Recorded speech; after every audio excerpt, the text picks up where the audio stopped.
All right. Well, hello once more, and thanks for joining us here on the Company Road podcast. I've actually been reflecting quite a lot recently, and honestly can't believe the warmth and positivity that we've been getting in relation to this show. So it's really heartwarming to know that leaders, both established and emerging, are embracing the content and this show in the way that it was intended. And obviously, sometimes we listen to these things on the off chance that it might help, and sometimes we tune out. We can always leave the experience knowing more than we did at the start, really, which is, how I treat a lot of podcasts that I listen to as well. So, next guest today is very special, a lifetime learner and intrapreneur, now entrepreneur, 2023 winner of the ISG Digital Titan Award. And Sharbani Dhar is the founder and CEO of DotInfinity, which is a product and design consultancy. Previously, you were working at Australia Post, or AusPost for the locals, in a design and accessibility role. And Sharbani, thanks so much for coming onto the show. Thank you so much for having me, Chris. It's definitely a privilege. I've really enjoyed your podcast and so many great nuggets of learning over there. It's a bit unsettling, but exciting to be on the other side this time. Sharbani, you in the work you've done, you champion design-led product strategies that harmonize customer-centric solutions and also align with overarching business goals. And you've worked in a lot of sectors, including government, telco, finance, tech, and obviously, you're doing that, and you're an active community member as well. You do some volunteering for Monash Health, and you're on the advisory board, Design Outlook as well, which is exciting. And beyond that, you enjoy film production, short films, and ones that illuminate social themes around mentoring young migrants and trying to establish themselves professionally. There's a lot of stuff in there I'd love to hear about. And Sharbani, it'd be great to maybe start with your story and, what's been your journey into the world of work and also into your experience as a migrant moving to Australia. It's been an interesting and I must say a very fulfilling journey so far. I started my career actually as an architect long time ago. And I quickly realized that I really enjoy the problem solving part of things. So that's when I decided to move completely into pure design and look at UX. And I moved into Australia about 12 years ago. And it was an interesting move, very unplanned, because my partner moved here and he said, hey, there's a long-term opportunity for me. They want to keep me on for longer. Do you want to join? And my first question I remember till date to him was, will I be allowed to work? And he said, yes. So, okay, I've always wanted to see Australia. It's in my bucket list. So let's go there. And we've never turned back since then. It's such a beautiful country.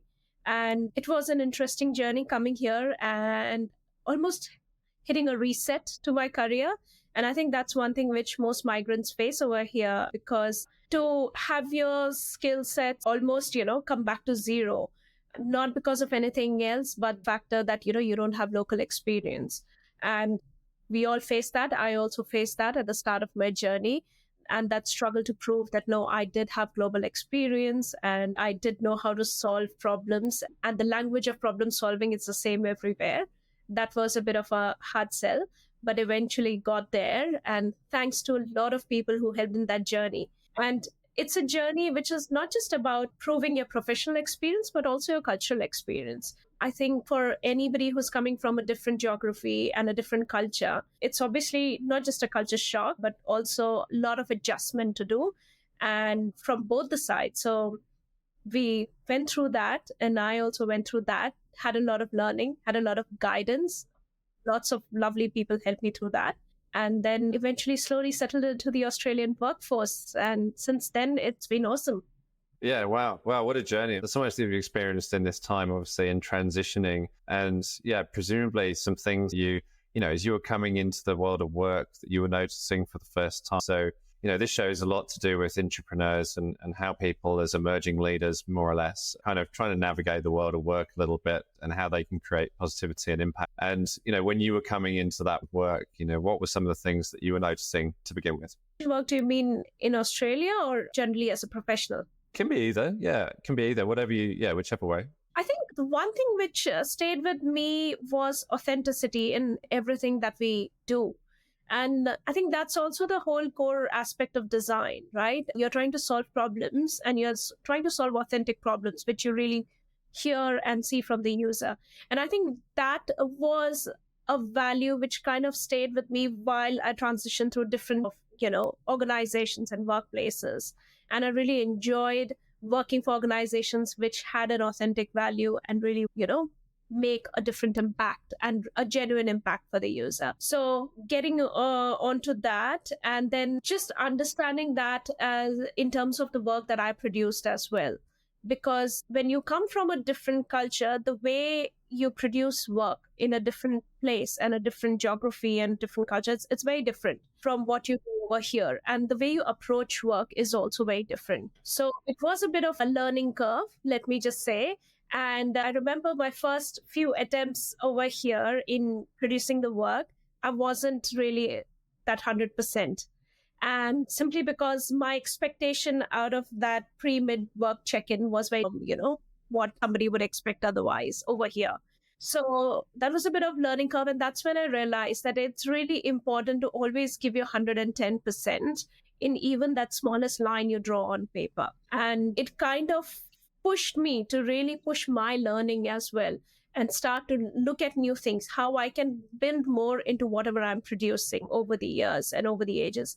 And also grasp as much learning as I can from people around me, whatever they have to say and whatever they have to teach me, and then keep building it on. And eventually, I am like, even with my new venture right now, the very reason that I'm able to call myself an entrepreneur and find that strength to call myself an entrepreneur is because of that constant learning that I could get throughout my career journey, and that authentic learning that I could get, that authentic advice that I could get from a lot of people, and that guidance that I could get, that eventually gave me that confidence that, no, I think I can do it now. And I'm definitely confident that I can solve different types of problems that are, organizations are experiencing on an everyday basis, and really help them grow and really help them see a different perspective to the product that they have. Yeah, wonderful. I mean, I think there's a lot in there that people can learn in the that you think about the situation that you're in within your work a little bit, and you can see, often you kind of come at that situation and say, well, what can I bring to that situation? How can I help in some way? What do I know? And obviously you can offer your point of view and you can submit some work. I think what's interesting in what you were saying is almost about the identification around where there might be a gap in your own development, and actually understanding, where you need to learn and what you can observe from that situation to be able to learn from in some sort of way. I mean, in terms of how you approach learning, in terms of where to first, how to just where to focus, but also what to learn. Is there anything in that you can explain about how you go about doing that? I always took learning as a challenge. Be very honest. Whenever with design, there's never a single problem to solve. Whenever you go to different organizations or within an organization itself, you're having so many problems of the customer that you're solving with your lens. So it was always a challenge to learn different aspects, learn different perspectives, and then apply it to whatever I was doing. And I think two things which I identified was, obviously, I always wanted to build on my strengths. And my strength was around curiosity and just being empathetic to that end user, but also my weaknesses of really having a very conscious awareness of what I lack, and then not letting it be a handicap for me.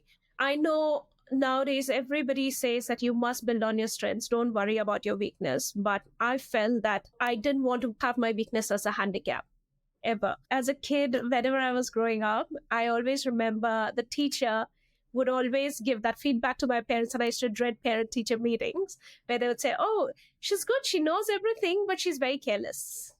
Right. So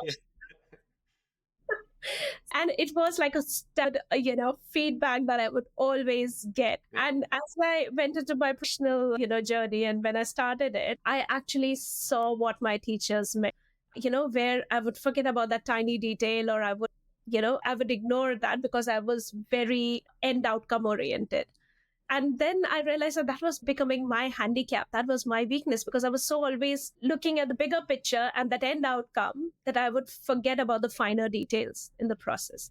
So, that was one of my biggest weaknesses. And then teaching myself to keep going, keep, reviewing and keep looking at things and really seeing where we can patch it. And today, I think because of that, that's almost become a strength, because now my mindset is, if I'm looking at a problem, I'll keep not just looking at the macro, but also keep going back and looking at, okay, what is that micro tiny thing causing that problem? If we, just try to unravel that, the entire thing just becomes super clear. And that has been, I think, from being an absolute handicap of a weakness to turning into a strength, it's been really helpful throughout the phase, throughout the learning journey.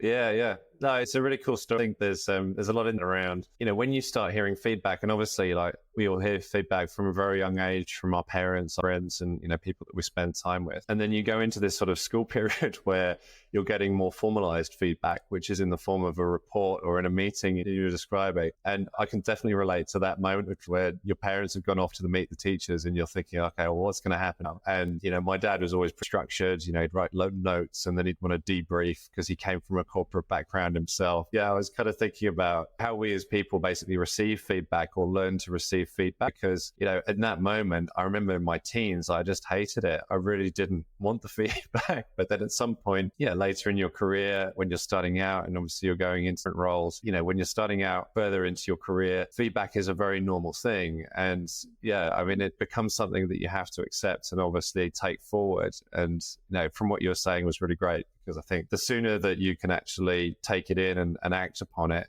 that big step. It feels like you can't just ignore it and put your head in the sand. But if you can apply it to your learning journey and actually take it on board and not take it personally, then that can be incredibly important. Yeah, I think even as professionals, it's a space of vulnerability, right? And even till date, I'm terrified. Whenever I have to go and seek feedback, I'm terrified of it. When I was making my website as well for DotInfinity, I don't know why I was like, I want to make it myself. Yeah. My product design director at Ospos, amazing person, he said, send me your website. I would love to have a look. And I was like, oh my God, I don't want to send it to you because I don't want to look at it from your lens. I don't know what you'll come up with and tell me all the things which are not that great. And I realized that I'm still terrified of feedback, but I obviously sent it to him, and just literally this morning he was telling that it's looking good. And it's so good to get that constructive feedback or that validation that things are going good, that putting yourself in that space of vulnerability is always worth it. But it's a constant training your mind that it's okay. You will be okay. It's okay to there and, seek it. Yeah. And I think, you can start with something. It doesn't have to be big as, leaving the company, starting a business and giving the website design to something that you really respect. You can start with something really small. Is there something small that you would have, along the way, this is obviously the final step, but earlier I might have started, you just try a few things out, don't you think? Yeah, absolutely. I remember this a very long time ago when I was a design lead and there was a design crit session. I was working on something, but it wasn't perfect. And, I kept postponing actually presenting my own work at the crit, where I would hear the entire team's work, but I wouldn't present my own because I was like, no, I need to do a bit more. And then my team member said, Sharbani, why haven't you shown your work? I was like, oh, there was a bit more that I need to do. And he's like, no, we want to see what you're doing. And then I was like, oh my, I'm the lead. I'm going to show it to my team. And what if they don't like it? So I anyway showed, and they did find quite a few things I, hadn't done right. And they pointed it to me. And then I definitely got that opportunity to actually make it way better. And suddenly it solved a lot of things for me. But that moment was so terrifying. And I realized that I don't ever want to do that again. I don't want to put myself in a spot where I haven't sought the feedback in the right time. And I realized that I'm still thankful to that guy who raised his voice. I was his manager, but he said, hey, you're not doing something right. You're expecting this out of us, but you're not. And that changed a lot. And I still thank him in a way till today. That gave me that strength to say, it's okay. You should put yourself in that vulnerable position and ask for feedback because it's definitely going to make it much better. Yeah, this situation is pretty common. I think it's a two-way situation. People are often thinking, okay, it's on you to basically put yourself forward and to put your work out there and to invite the critique. But it's actually on the leadership too, a little bit, and the people facilitating to make that environment feel safe enough for people to come forward with and to expect that critique as well a little bit. So I think, for the managers out there and for the facilitators out there, it's just an important point around making that a safe space and helping people get beyond that first step of fear to a point where they're happy to share and expect feedback. I think once you get past the sharing point, it's thinking about how do you then handle feedback and how do you break it down and how do you from it, in the way that you're describing a little bit as well.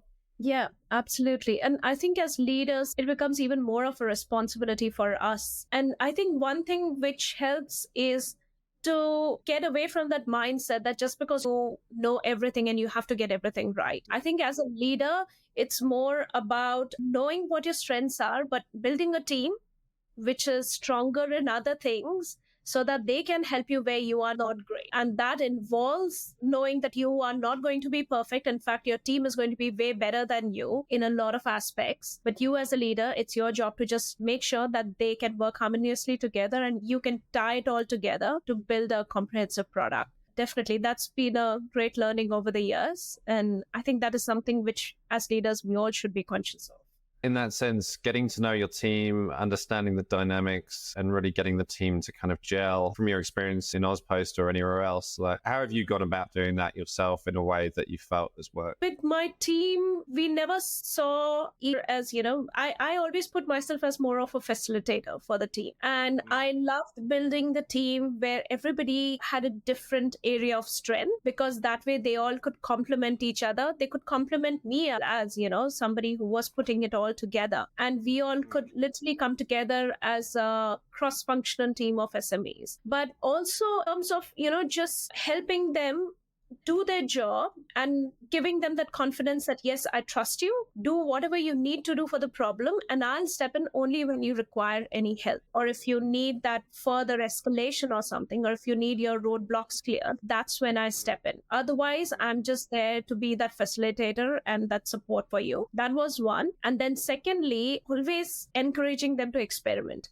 I think that was one thing, and that's why I loved my stint at Ozpost, because we built a team which was always open to experimentation, whether it was experimenting with new methodologies, new tools. And when we were hiring also, we tried to find the kind of people who enjoy experimentation and are not completely unsettled by it. Yes, there would be times when they would be nervous, but it actually added to the fun of, going through that process. And some of the tangible things that I can account for, our team was one of the first adopters of tools like Miro when it was known as real-time board, and Figma. And we actually could accelerate the way we worked and collaborated massively, which worked when we had COVID lockdowns and suddenly everybody was remote. And we were the kind of team which had never ever been remote. Everybody was on site and everybody was in Melbourne, and Sunday everybody is 100% remote. But we could transition through it so smoothly because the team was used to that sort of culture. They had the right kind of tools. They had adopted them early. They didn't have to go through that hurdle. And they also had the kind of methodologies because they had already experimented with that. We had experimented already with remote testing. We had experimented with remote collaborations and all of that. So always having that culture of experimentation, and also that culture of feeling safe to propose new ideas and methodologies. That always has helped us as a collective, as a team, to grow and, just get better and better at what we do. Yeah, experimentation is it is important. A lot of organizations are trying it in one way or another. I wonder whether you've got a point of view around whether it should almost sit with individuals to drive that forward, or whether the leadership needs to put the framework in place for that to be possible. Have you got a thought there? It is bit of both, but definitely the leadership needs to put the KPIs of failure, as they say, that it's okay to fail and I've got your back. That is so important. The very reason that I could flourish and I could feel confident enough to be a leader in my career was because I had the right kind of leaders who told me that, yes, we've got your back. That way I feel really privileged to have had that. And I think that's so important, to tell your team that it's okay to have the wrong solution. Don't worry about that, because if you go wrong, I'll help you with it. I'll give you that space to correct it, and I'll give you that early feedback, also, nudge you if I feel that you're going grossly incorrect. But I'll also be there to shelter you if there is any massive issues arising out of it. I think that's super important, because otherwise, no matter how experimental the individual is, they will always feel frustrated because they can't really push themselves, because they don't have that safe space to do that. So definitely it's both ways, but leadership needs to have that framework, needs to have that KPI of failure. And organizations which have done that, like Google was the first one to introduce failure KPIs within their workforce. And that helped it to be the place that it is in. And now most of the technology organizations do that. So we need to build that more into all the traditional brick and mortar organizations as well. I love that point around failure KPIs. I'm wondering if you could bring that to life just a little bit and explain what they might be and how they might be used in some way. A very standard thing is, if you look at a process, right? Nowadays, a lot of development processes, and especially agile processes, talk about an idea and taking it to finish by iterating on it continuously, right? what happens is where they fail is it's always that idea, and the process is always defined how to refine that idea further and further. There's no space to actually dump that idea and start fresh if it's not working. And I think that's where product and design together can play such a crucial role, where even if you feel at any point that the idea is not working, what else do we have? So one way of having a failure KPI is not having one single idea, but always having at least 4 different ideas. And out of that, at least one idea needs to be completely different, completely path breaking, something which really challenges your technology as well as your business. So, and then trying and experimenting with the appetite for all of those ideas bit by bit, from a business metrics perspective, from a customer metrics perspective, and even from a technological capability perspective. So move forward, but don't move forward linearly. Move forward more exponentially in different directions. And, have those moments for your team to evaluate, see how it's going, and then be quick to drop and start on something new. Or even when you're refining, look at ways of refinement, not in a singular way, but how are the different ways that you can refine, and what are the different ways that you can push the envelope and then quickly drop whatever is not working. So if we can do that, then I think that, and build that culture in our teams. And I know the first time you'll do that, it's going to be expensive. It's going to cost the business money. But as you make it almost like a mindset for every team member and the mindset of the process itself, then it gets easier and way more cost efficient. In fact, you'll end up saving way more money down the pipeline than you did previously. No, I mean, it's really good. I mean, it's healthy, but I think it's hard as well. A lot of people will be thinking, how do I position this story to stakeholders or to the leadership? And, in your experience, how have you managed to do that, from the point of view of trying something, being okay with the failure, reporting the failure or the KPIs to do with the failure, and then saying, okay, we're going to move on, we've learned this from it.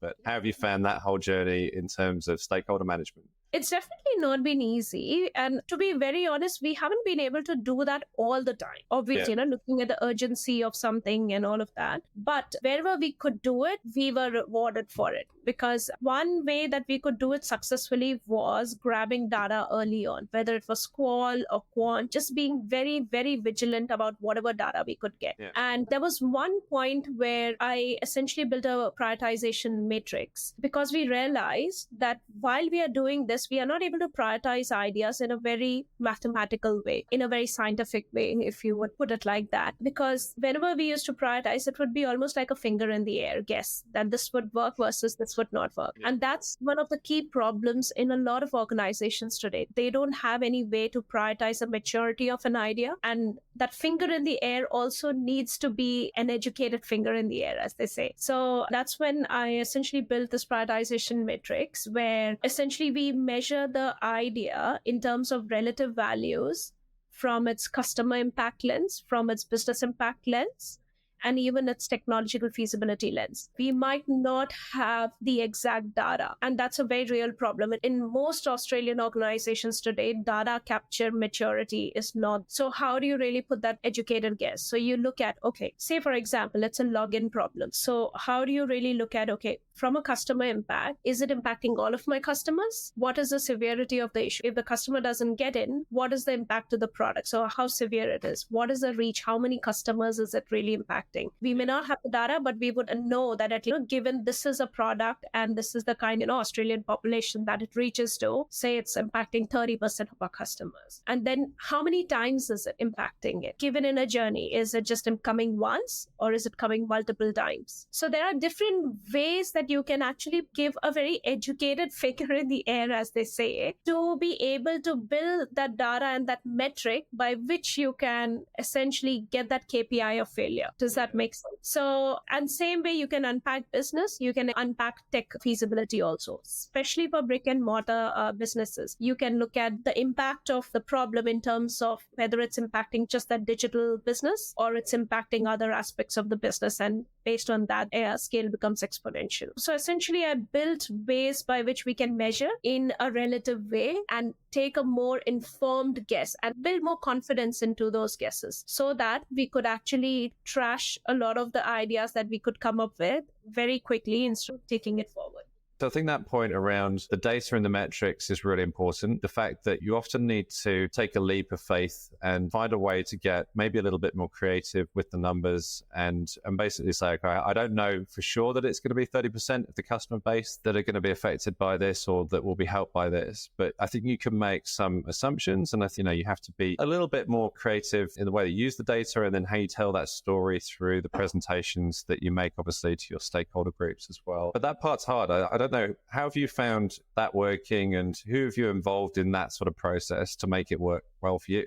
So when you say assumptions, it's about when you don't have a lot of data and when you're making assumptions, how do we make those assumptions as educated as possible? And in order for us to do that, you need to actually involve the entire team. So you need to involve the representatives of product, you need to involve representatives of tech, you need to involve design, everybody. Whoever is impacted by that problem solution, you need to involve them because they would help you make that educated assumption much better. So somebody coming from product will be able to tell you, yes, I don't have the exact data, I'm not capturing it, but this is roughly the way I feel these many people would be impacted by this percentage of our customer base would be impacted by this. Similarly, somebody from tech would be able to roughly put together the complexity of the problem, whether it's a solution architect or whether it's literally a BA. They would be able to tell you what is the complexity and how much of an impact it will be. And that again becomes more or less a collective conversation. So, driving those conversations within the business and driving those collaboration sessions where you are forcing the business to think from a data metric perspective becomes really important. And it's a change. It's definitely a mindset shift, but it's not a very hard mindset shift because once you start to unpack things from the lens that they see it,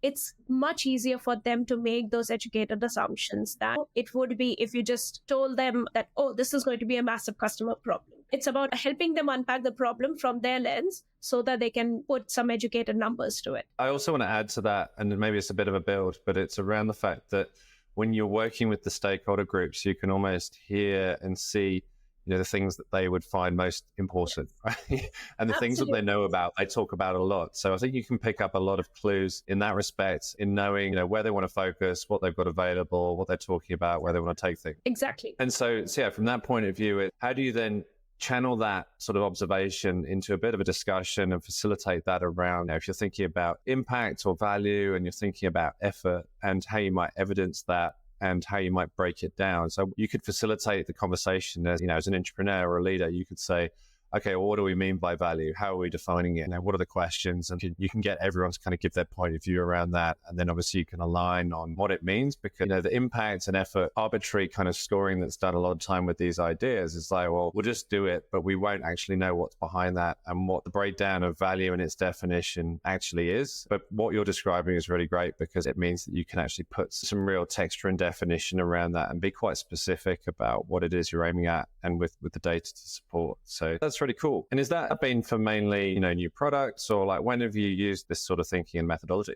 This methodology can be helpful at any stage of the product. So there was another methodology that I put together, which is essentially around the technical maturity. So when you want to get to a certain point, so once you take those educated guesses around business and the business impact, as well as the technical feasibility of things, there's also that realistic reality check of where you are versus where you want to be. And I think that's something where I realized that we really need to start to unpack what does maturity mean when it comes to not just technical feasibility, but rather where an organization stands currently versus where it needs to be. So I'll give you a very basic example. So there are a lot of metrics like InVision did one long time ago and McKinsey also did it a long time ago around finding out the design maturity of any organization, which measured where a design team is and then where it needs to be. So similarly, I realized, okay, there is some opportunity over there and we can actually look at what's the technological maturity because we all want to accelerate things with AI. We all want to accelerate in terms of deep technology and we want to go take our product to that next level. It need not be a new product. It can be, existing product. But first, where are we currently? We need to know that. So having that bit of gauge and that reality check of here I am, and I want to be here, but first I need to go get here and then eventually there. So I essentially put together a bit of a maturity gauge where once I'm over here, and if I want to be here, what does that roadmap look like? So that's another way to unpack and understand how successful an outcome will be for my product, given where I'm right now and given the kind of educated assumptions that I've made, because I've understood the priority using my educated assumption. I've understood the need for doing the things, but now let me unpack what is the actual effort in getting to where I need to be. Does that make sense? Yeah, it makes total sense. I think following that through, it's interesting to think about, what happens next, because you've got to think then about delivery a little bit and, start to unravel, idea and its potential and, basically road mapping it as you described. Yeah. You find out that there are all these different dependencies and, exactly. risks associated with that. So how do you navigate some of that stuff? Because that can be really hard. Yeah, it's not easy. And I think the first point of navigation is having a clear picture of what it is that you're looking at. And when you look at that picture, it's not just about the technical capability or the architectural capability that you have for your solution, but it's also about what is the cultural capability? What's the cultural framework that you have in your team? Would it be successful in setting you up for success or not? What is the team structure that you have? And then how does the team work? What is the process that they use in terms of execution? So the first step would be literally to lay it all out and say, okay, this is where you are. In order to get there, these are the different aspects of the problem you need to tackle, and then work collaboratively with the team on what does that solution look like. What are certain opportunities where you can fast track certain things? What are certain opportunities where you're like, okay, fine, this is definitely something which I need to tackle, but first I need to look at a couple of other things in order to reach the maturity to tackle that other thing. I'm just thinking of a good example for you. So for example, the HR of an organization will come to you and say, hey, we want to build the workforce for tomorrow. There's so much of technological innovation coming in. There's that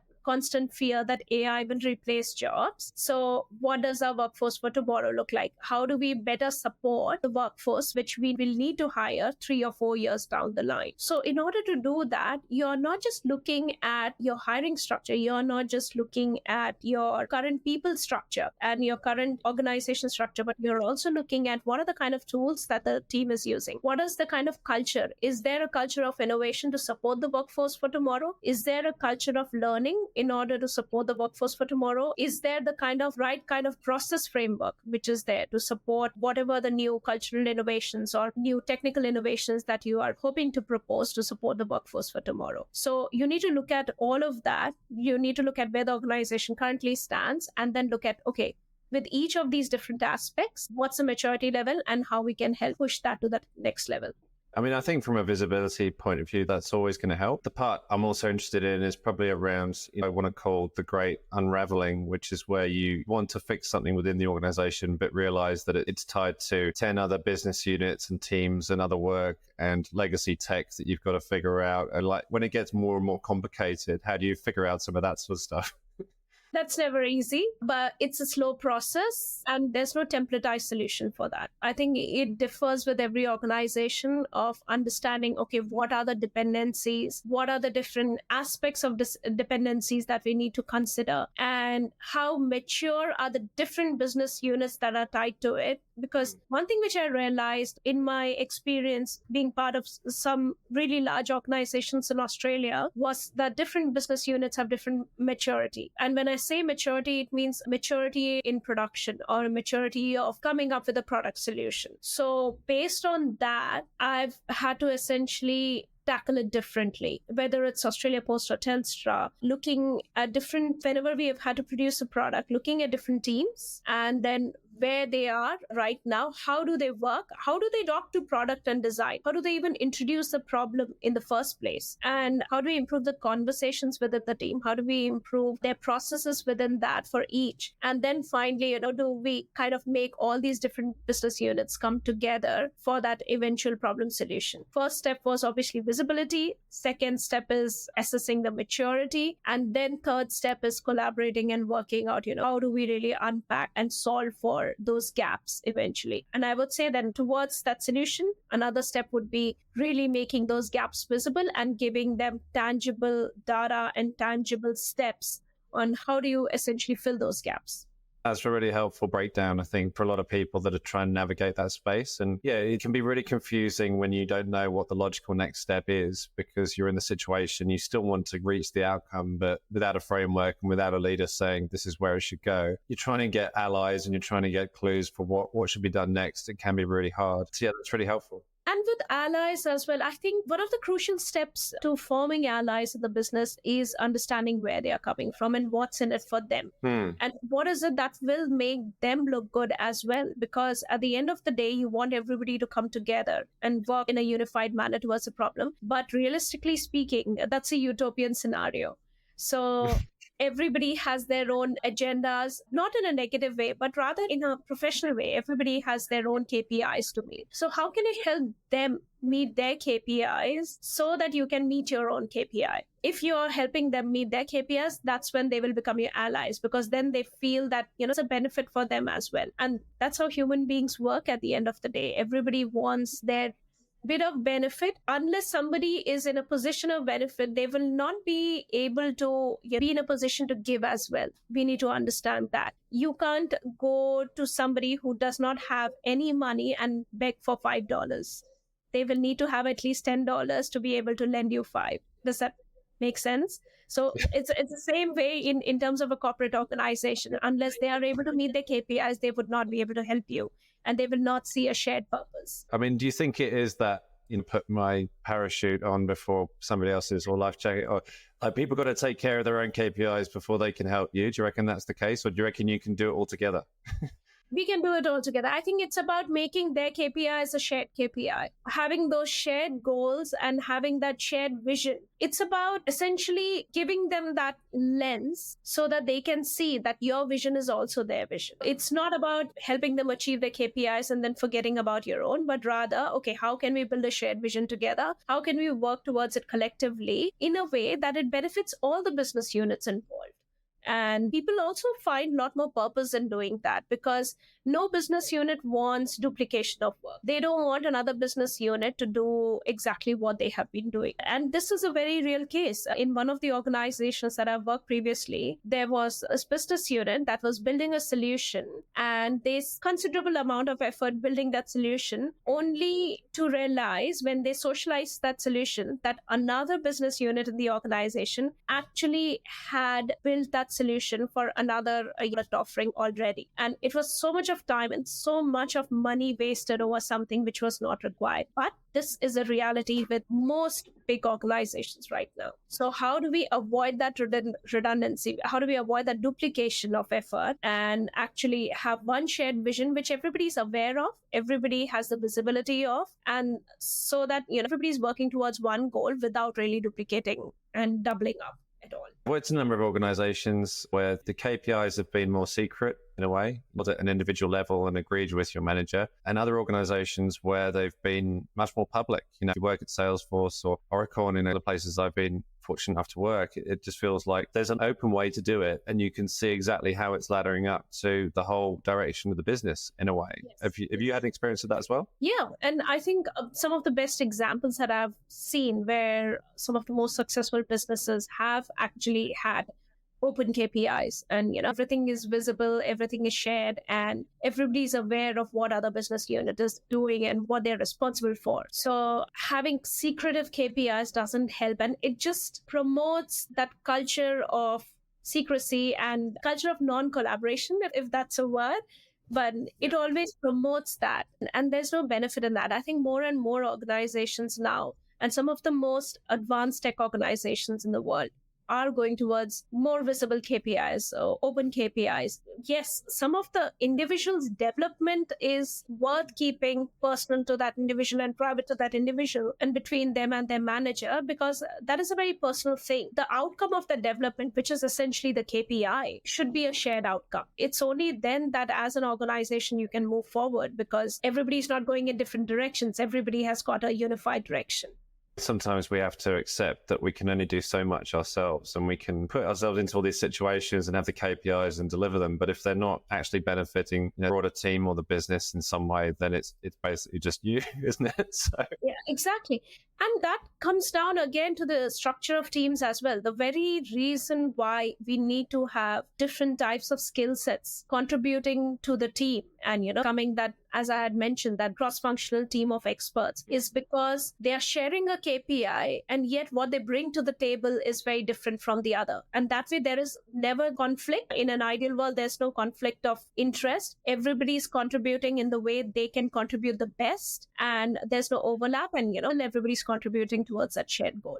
The more open it is, the more you understand where your space is, personal space is in relation to everybody else as well, because otherwise you could clash with something else like you were describing. There's duplication of effort, or you're doing it a slightly different way. So I think you have to self-publicize some of that a little bit so that people know what you're doing. Yes, and we've had to do that in the past quite a bit. In my couple of my previous organizations, especially when it comes to research and design, it's been a bit of a challenge because not everybody understands what design can bring to the table or what product strategy can bring to the table, or for the fact that design can actually contribute to the product strategy. And we had to go and self-publicize ourselves. We had to tell, hey, we don't just screens, we don't just do campaigns, because that was a perception. Instead, we can actually help you way earlier in the funnel, and we can help you with a strategy. We can help you craft it. We can help you provide metrics where you may not have any. It's definitely a lot of self-publicity, or rather, we were literally the sales agents within. As I often say, that if you have to be a designer, you can't always complain about not getting a seat at the table before you offer a chair at your own table. Yeah, true. Oh, I love that. Yeah, the table that they always talk about. Yeah. Seat at the table. Yeah, get your seats, bring your own, and bring it over. Yeah. There's the other thing that I want to just stretch on from this point, because there's the other situation where you'll put your own vision and your own inputs out there and somebody disagrees. And I think what we need to realize is that's okay in some way. Getting through that and understanding difference and accepting diverse perspectives is always going to be really important. And how has that helped? Because, talking before we recorded the show about how that's led to some of the stronger relationships that you've had in work. Would you like to talk about that a little bit? I think diversity of perspectives is something which you should always have in an organization. That starts with building a diverse team. And that is one thing which is very, very close to my heart, and something which I've tried to do a lot within all the previous workplaces that I have been in, especially when I've been in a hiring position and being able to have a say in who we hire and how we hire. I've tried to make sure that we have diversity, not just in terms of the cultural diversity of the team, but also the skill set diversity. And then when we have formed collaborative teams to solve a problem as well, I've tried to have that diverse voice across that team structure in terms of the different types of skills we are bringing in. So when we are even doing a design exercise, sometimes people are saying, oh, we are doing the service design, a problem which we need to look at from a service design lens. The first question I've asked, okay, apart from service designers, who else have you brought in? Have you brought in a BA who will help you with a lot of data? Have you brought in a product owner? Have you brought in a content designer? Because a content designer is not there to just fill up the blanks. They are also there to actually build the narrative of the solution. How have you, brought in different diverse thoughts, diverse mindsets to actually unpack the problem? Very recently, we were looking at a problem at my previous workplace, and we actually got the AI team and the behavior and science team also involved to get their perspective on things. And that really opened up our minds on possibilities that we could have. I've never seen diversity backfire in any way. And I think it will never. As long as we invite more and more different perspectives, the problem can only get richer. The solution can only get better. No, that's really important. Thank you. And then I think the other one is kind of looking out for those people or the challenges or the disruptors, because you can usually find out quite a lot if you go towards them and actually understand where they're coming from. And if you can settle your differences in some way or another, then that can be incredibly positive as well, don't you think? Yeah, absolutely. And I think in a mature workplace, differences will be there, but as long as there's clarity of what we are trying to achieve, as long as we have that outcome-based thinking, people eventually align. I have never seen a place, if the outcome is clear, that people have lived with their differences or they have held on to very hard opinions. They've always been willing to nudge each other and been willing to accommodate each other when they've seen how the other's opinion contributes to the end outcome, or how their opinion might be detrimental to the end outcome. They've always been willing and to have that open conversation. But for that, the outcome has to be super clear. And one way to do that is get that outcome on paper right from day one. And this is something which even our team back at Australia Post used to follow quite strongly. And that was a great learning for me. I saw that as a very successful example where right in the beginning, we would have an experience brief, almost like a lean canvas experience brief, where we would capture what is the desired outcome. And we would have all the stakeholders in that meeting when we would be capturing that. And that would literally go through the entire problem solution process. So that whenever we had a difference of opinion, whenever we felt that, it's a conflict arising, we would come back to that paper and say, okay, this is the shared outcome. How is it, acting that? It helps build that maturity. Yeah. So finding a way to capture the agreement or the difference and then the agreement is also key, isn't it, in the document? Yeah, exactly. And it's literally a one pager. What are the key outcomes? What are certain key metrics that we are trying to tackle? What's definitely out of scope? What is it that we agreed not to look at all? What are certain experiences that we want to achieve? All of this, if we capture just those initial thoughts, you'll be surprised right in the beginning how many people have different ideas of the end outcome, and how it completely clarifies once you put it on paper, a shared sheet of paper for everybody to see. Yeah, really, really good. And yeah, I'm curious to know behind all of this. I mean, you've given some great advice today. Thanks, Sharbani. But what energizes you and what keeps you going through all of the hard conversations that you've had to have? I think it's that moment of being able to make a difference, even if it's that one tiny difference in a day. Yeah. It just keeps me going and waking up every day with feeling good about the rest of the day. And the day that I stop feeling good, I know that, okay, this is the time to move on. But thankfully, so far, it's been really a great journey where waking up every day knowing, okay, today, this is the problem that we are looking at. And this little bit is what I'll do about it today. That really helps keep me going, because there have been days when things have appeared at a stalemate and things have felt that they are not moving, or they're not moving forward, or we've arrived at a deadlock. Those are the times when I choose that one tiny little bit that I will try to solve today. And this is going to be my mission for today almost. Really helps. Yeah, nice. So it's drawing focus to the thing that you can make the difference on the most or the quickest, really, in those moments. The smallest wins possible, taking those baby steps, but getting those small wins definitely helps keep that energy on. And then presumably, you're thinking about it afterwards and you give yourself a pat on the back because you've done it, gratitude practice. Yeah. More than pat on the back, I think it's that one peaceful night of sleep. Yes, I could do this today, so I can sleep well. Yeah, I literally have checklists, in the morning, I literally, and it's not a type checklist, it's a handwritten checklist that I have with hand-drawn boxes. Okay, do this, do this, do this. Yeah. It just helps me when I tick those off towards the end of the day. I'm like, yes. Yeah, wonderful. Every day there's progress. That's good. That's good. All right, well, Sharbani, thanks so much for coming onto the show. I've really enjoyed the chat, and you've been very open and giving, stories and some of the frameworks that you've used, and the things that have helped you, and obviously the things that motivate you as well. And you've been on an incredible journey yourself. And yeah, we can't wait to see what happens next with your new consulting venture. Just a massive thank you for coming back onto the show. Thank you so much, Chris. I really enjoyed this. Thanks a lot. Yeah, good. Thank you.